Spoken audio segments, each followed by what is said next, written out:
ಮತ್ತೊಂದು ಕಡೆ ರಾಜ್ಯದಲ್ಲಿ ಕಳೆದ ಕೆಲ ದಿನಗಳಿಂದ ಸುರಿತಾ ಇರುವಂತಹ ಮುಂಗಾರು ಮಳೆ ಈಗ ಸ್ವಲ್ಪ ಬಿಡುವನ್ನ ಕೊಡ್ತಾ ಇದೆ. ಆದರೆ ಈವರೆಗೂ ಬಿದ್ದಿರುವಂತಹ ಮಳೆ ಕೆಲವು ಕಡೆ ಅವಾಂತರಗಳ ಸರಮಾಲೆಯನ್ನೇ ಸೃಷ್ಟಿಸಿದೆ. ಬನ್ನಿ ನೋಡೋಣ. ಕರಾವಳಿ ಮಲೆನಾಡಿನಲ್ಲಿ ಮಳೆಯಬ್ಬರಕ್ಕೆ ಹಲವು ಅವಾಂತರ. ಮನೆಗಳು ಜಲಾವೃತ, ಗುಡ್ಡ ಕುಸಿತ, ರಸ್ತೆ ಸಂಪರ್ಕ ಕಡಿತ. ಕರಾವಳಿ ಮತ್ತು ಮಲೆನಾಡು ಜಿಲ್ಲೆಗಳಲ್ಲಿ ಮುಂಗಾರು ಅಬ್ಬರಿಸಿ ಆರ್ಭಟಿಸಿದೆ. ಇದರಿಂದ ಹಲವು ಅವಾಂತರಗಳೇ ಸೃಷ್ಟಿಯಾಗಿವೆ. ಉತ್ತರ ಕನ್ನಡ ಜಿಲ್ಲೆ ಕಾರವಾರ ತಾಲೂಕಿನ ಚೆಂಡಿಯ ಅರಗ ಗ್ರಾಮದಲ್ಲಿ ಹಲವು ಮನೆಗಳಿಗೆ ನೀರು ನುಗ್ಗಿದೆ. ಕೃಷಿ ಜಮೀನುಗಳು ಕೆರೆಯಂತಾಗಿದೆ.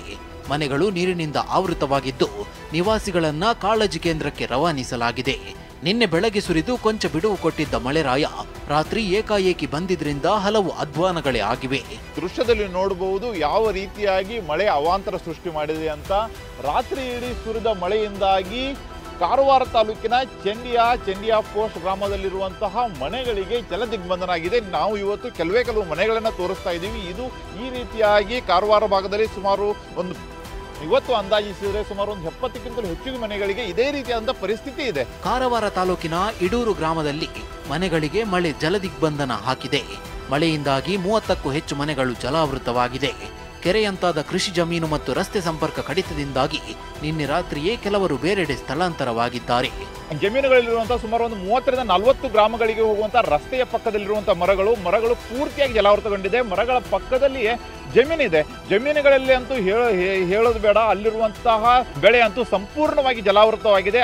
ಹೊನ್ನಾವರ ತಾಲೂಕಿನ ಕರ್ನಲ್ ಹಿಲ್ ಬಳಿಯ ರಾಷ್ಟ್ರೀಯ ಹೆದ್ದಾರಿ 66ರಲ್ಲಿ ಗುಡ್ಡ ಕುಸಿದಿದೆ. ನಿರಂತರ ಮಳೆಯಿಂದಾಗಿ NH 66ರಲ್ಲಿ ಗುಡ್ಡ ಕುಸಿದಿದ್ರಿಂದ ಕಾರವಾರದಿಂದ ಹೊನ್ನಾವರಕ್ಕೆ ಹೋಗುವ ರಸ್ತೆ ಸಂಪರ್ಕ ಕಡಿತವಾಗಿತ್ತು. ಏಕಮುಖ ಸಂಚಾರಕ್ಕೆ ಪೊಲೀಸರು ಅನುವು ಮಾಡಿಕೊಟ್ರು. ಐಸ್ ಫ್ಯಾಕ್ಟರಿಗೆ ಜಲದಿಗ್ಬಂಧನ, ಸಿಬ್ಬಂದಿ ಪರದಾಟ. ಮಳೆ ಆರ್ಭಟಕ್ಕೆ ಕಾರವಾರ ತಾಲೂಕಿನ ಚೆಂಡಿಯ ಗ್ರಾಮದಲ್ಲಿ ಐಸ್ ಫ್ಯಾಕ್ಟರಿಗೆ ನೀರು ನುಗ್ಗಿತ್ತು. 100 ಎಕರೆಯಲ್ಲಿನ ಕೃಷಿ ಭೂಮಿ ಜಲಾವೃತಗೊಂಡಿತ್ತು. ಸೀಬರ್ಡ್ ನೌಕಾನೆಲೆಯ ಅವೈಜ್ಞಾನಿಕ ಕಾಮಗಾರಿಯಿಂದಾಗಿ ಜನರು ಸಂಕಷ್ಟಪಟ್ಟರು. ಇಲ್ಲಿ ಪ್ರಮುಖವಾಗಿ ಈ ಕಾರವಾರ ತಾಲೂಕಿನ ಚೆಂಡಿಯ ಗ್ರಾಮದಲ್ಲಿ ಈ ರೀತಿಯಾದಂತಹ ಸಮಸ್ಯೆ ಆಗುವುದಕ್ಕೆ ಪ್ರಮುಖ ಕಾರಣ ಏನಂದ್ರೆ ಸೀಬರ್ಡ್. ಇಲ್ಲಿ ಪಕ್ಕದಲ್ಲಿರುವಂತಹ ಸೀಬರ್ಡ್ದವರು ಕೆಲವು ಬ್ರಿಡ್ಜ್ಗಳನ್ನು ನಿರ್ಮಾಣ ಮಾಡಿದ್ದಾರೆ. ಆ ಬ್ರಿಡ್ಜ್ಗಳು ಅವೈಜ್ಞಾನಿಕವಾಗಿದೆ. ಅಂದರೆ ಇಲ್ಲಿರುವಂಥ ನೀರು ಸರಾಗವಾಗಿ ಪಕ್ಕದಲ್ಲಿರುವಂತಹ ಸಮುದ್ರಕ್ಕೆ ಹೋಗುವುದಕ್ಕೆ ಆಗುತ್ತಿಲ್ಲ. ಆ ಹಿನ್ನೆಲೆಯಲ್ಲಿ ಈ ರೀತಿಯಾದಂಥ ಅವಾಂತರ ಆಗ್ತಾ ಇದೆ ಅಂತ ಸಹಿತ ಸ್ಥಳೀಯರು ಹೇಳ್ತಾ ಇದ್ದಾರೆ. ಮಳೆಗೆ ಕೊಚ್ಚಿ ಹೋಗುತ್ತಿದೆ ನಿರ್ಮಾಣ ಹಂತದ ಹೆದ್ದಾರಿ. ಒಂದೆಡೆ ಕರಾವಳಿಯಲ್ಲಿ ಮಳೆ ಅಬ್ಬರಿಸಿ ಎಡವಟ್ಟುಗಳನ್ನೇ ಸೃಷ್ಟಿಸಿದ್ರೆ ಇತ್ತ ಮಲೆನಾಡಲ್ಲೂ ವರ್ಷಧಾರೆಯ ಅವಾಂತರ ಮುಂದುವರಿದಿದೆ. ಹಾಸನದ ಶಿರಾಡಿ ಘಾಟ್ ಮಾರ್ಗದಲ್ಲಿ ಮಳೆಗೆ ನಿರ್ಮಾಣ ಹಂತದ ಹೆದ್ದಾರಿಯೇ ಕೊಚ್ಚಿ ಹೋಗುತ್ತಿದೆ. ಆಮೆ ವೇಗದ ಕಾಮಗಾರಿಯಿಂದ ಹಲವೆಡೆ ಕಾಂಕ್ರೀಟ್ ರಸ್ತೆ ಮೇಲೆ ಮಣ್ಣಿನ ರಾಶಿ ಕುಸಿಯುತ್ತಿದೆ. ಧುಮ್ಮುಕ್ಕುತ್ತಿದೆ ಅಬ್ಬಿ ಫಾಲ್ಸ್, ಶಿಥಿಲಗೊಂಡ ವ್ಯೂ ಪಾಯಿಂಟ್. ಮಳೆಯ ಅವಾಂತರಕ್ಕೆ ಮಡಿಕೇರಿಯ ಅಬ್ಬಿ ಜಲಪಾತ ಧುಮ್ಮಿಕ್ಕಿ ಹರಿಯುತ್ತಿದೆ. ಆದರೆ ಫಾಲ್ಸ್ ನೋಡಲು ಬಂದ ಪ್ರವಾಸಿಗರು ಆತಂಕದಲ್ಲೇ ವೀಕ್ಷಣೆ ಮಾಡ್ತಿದ್ದಾರೆ. ಯಾಕಂದ್ರೆ ವ್ಯೂ ಪಾಯಿಂಟ್ ನಿರ್ವಹಣೆ ಇಲ್ಲದೆ ಶಿಥಿಲಗೊಂಡಿದ್ದು ಕಬ್ಬಿಣದ ಸರಳುಗಳು ತುಕ್ಕು ಹಿಡಿದಿವೆ. ಅಪಾಯದ ಅರಿವಿಲ್ಲದೆ ಜನ ಇದರ ಮೇಲೆಗೆ ನಿಂತು ಫಾಲ್ಸ್ ವೀಕ್ಷಿಸುತ್ತಿದ್ದಾರೆ. ಕಲಬುರಗಿ ಗ್ರಾಮೀಣ ಭಾಗದಲ್ಲಿ ಧಾರಾಕಾರ ಮಳೆ. ಕಲಬುರಗಿ ಜಿಲ್ಲೆಯ ಗ್ರಾಮೀಣ ಭಾಗದಲ್ಲಿ ಧಾರಾಕಾರ ಮಳೆಯಾಗಿದೆ.